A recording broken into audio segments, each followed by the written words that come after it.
The reason Bobby Labonte is in the NASCAR Hall of Fame is because of his tenure with Joe Gibbs Racing. From 1995 to 2000, the team's trajectory skyrocketed with 16 wins in 6 seasons that ultimately culminated in a Cup Series championship in 2000. Despite bringing Joe Gibbs Racing its first ever Cup Series championship, that would be short-lived. Even though he wasn't close to being a championship caliber driver like he was in 2000, from 2001 to 2003, he posted 5 wins in 3 seasons. The 2004 season at first looked very promising, but quickly went downhill.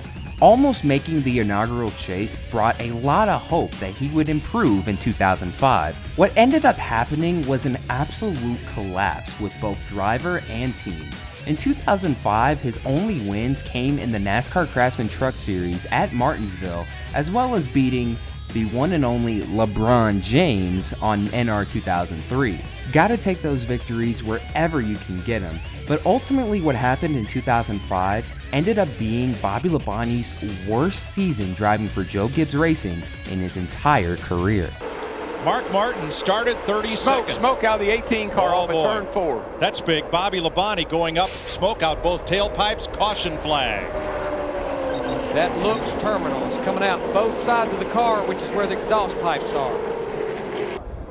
When that comes out the tailpipe, there's nothing good going on inside that engine. Yeah, my old crew chief Jake Elder used to say she just came a wad. A big crash in turn number 1. One car got loose entering the corner and collected Dale Earnhardt Jr. in a big way. Lap 13.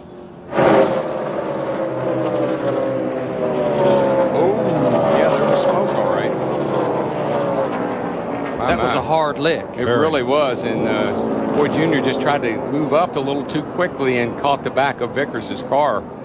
I'm sure what he was thinking. All the drivers have climbed out on ROK. There was just nowhere for Ricky Rudd to go in a 21 car. Now here's the danger zone. Drivers 35th and above after 5 races are exempted from having to qualify for the show. But look at the Joe Gibbs cars, one of the Evernham cars, and the Wood brothers presently on the outside looking in.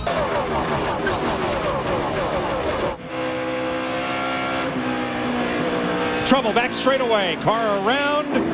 That was Bobby Labonte's 2nd week in a row. A lot of cars around. Jeff That's a Gordon, huge the 24, wreck. Matt Kenseth in the 17. Remember, this They're is what still happened to wrecking. Bobby Labonte early in the race at Las Vegas. They're still wrecking back there. Kurt Busch, our points leader in the 97 car. There's Bobby Labonte.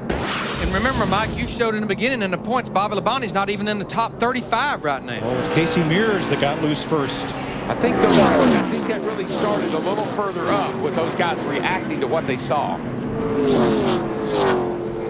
For Bobby Labonte, though, who has won here 6 times, and that Joe Gibbs number 18, it is a 2nd straight week of frustration. Scott Riggs may have got in the back of. He got into the back of Casey Kane and turned him right there, and here they go. But again, I believe Casey may have lifted because of what happened in front of him. Jeff Gordon doesn't make really hard contact, although he does make contact. Dave Blaney squeaked through. There's Matt Kenseth 17. Travis Quaffle got it twice. And there Labonte comes to a halt right in front of Jeff Burton. And let's see how it got started. Watch the 49 of Schrader. Come off a corner here, and he's on the inside of Tony Stewart. Everything's clean there, clean. Ooh. Couldn't tell. Did the 32 get in the back of him?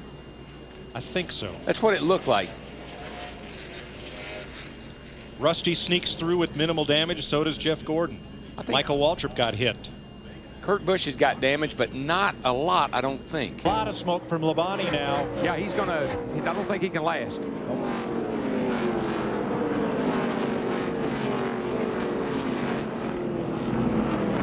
Yeah, it's definitely getting worse and worse these last 3 or 4 laps. Ease him out as the race goes on. Jeff Green and Bobby Labonte. Scott Wimmer in a 22 You can car close your eyes and know that Bobby Labonte was going to be in it. Bobby Labonte, 6 races this year, 4 DNFs, engines and wrecks.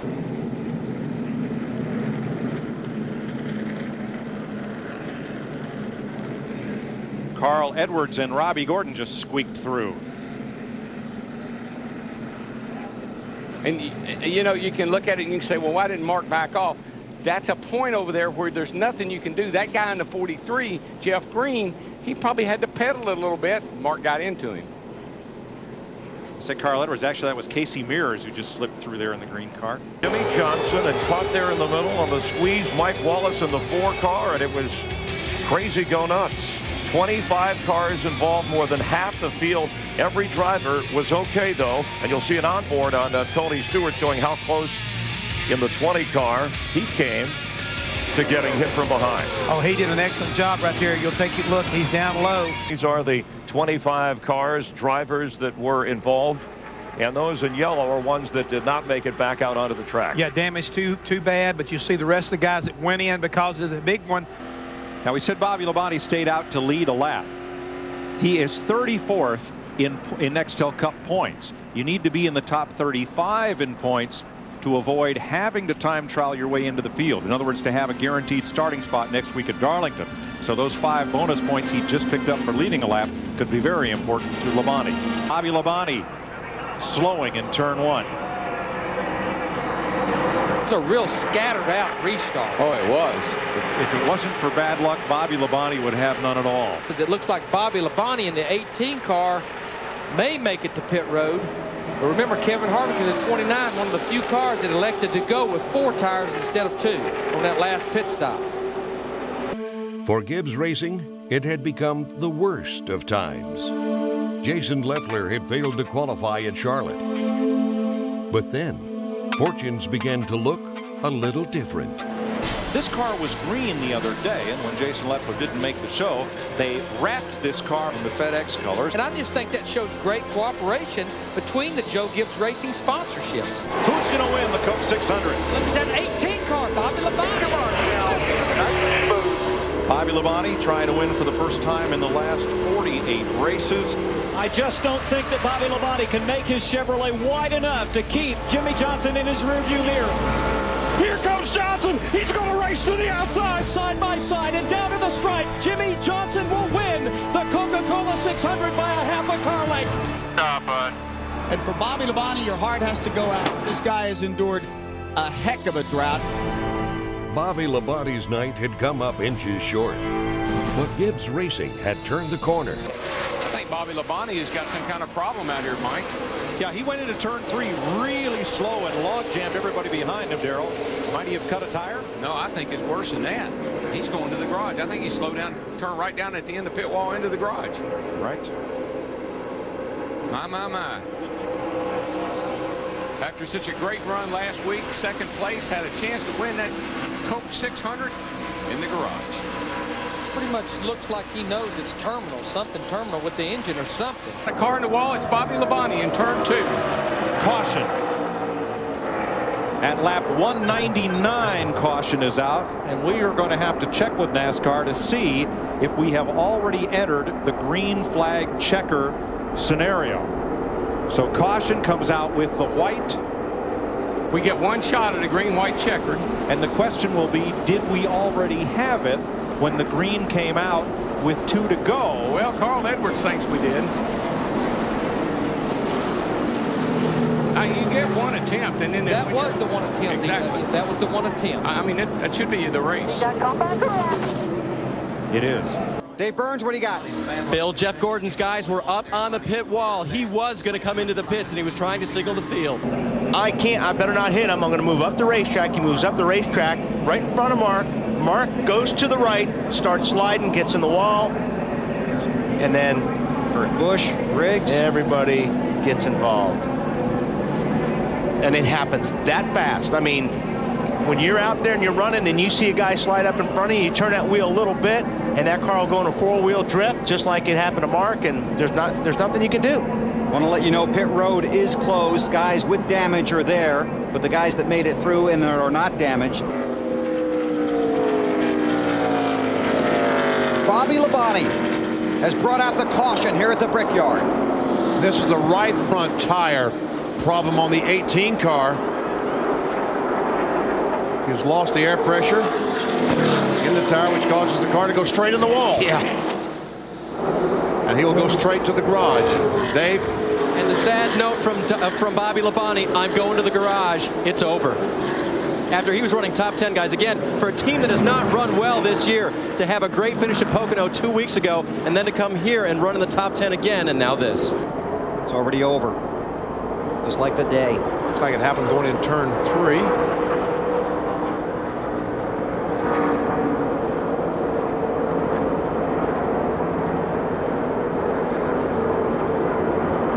That's his crew on pit road.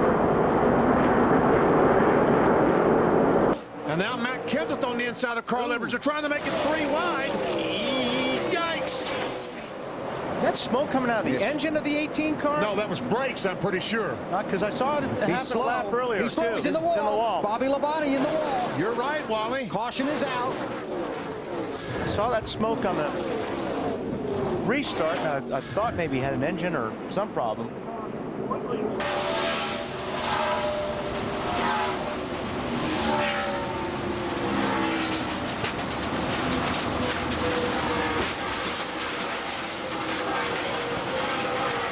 No. Been a disappointing season for Bobby Labonte. Disappointing day. Dave Blaney is a lucky dog.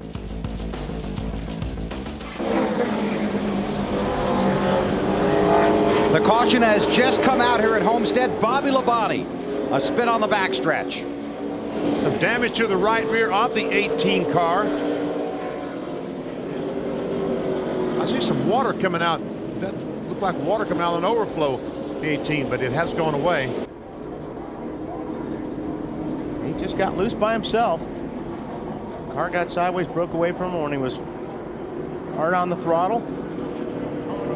And just touched the right rear fender or quarter panel as he came off the corner.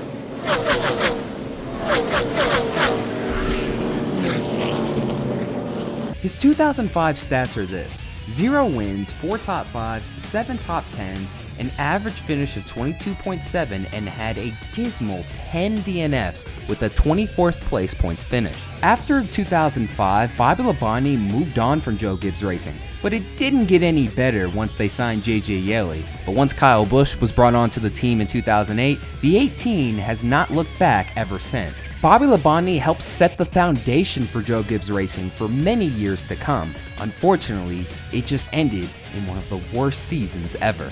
And once again, that'll do it for another video. Thank you guys so much for watching. This is Black Flags Matter. Catch you next time.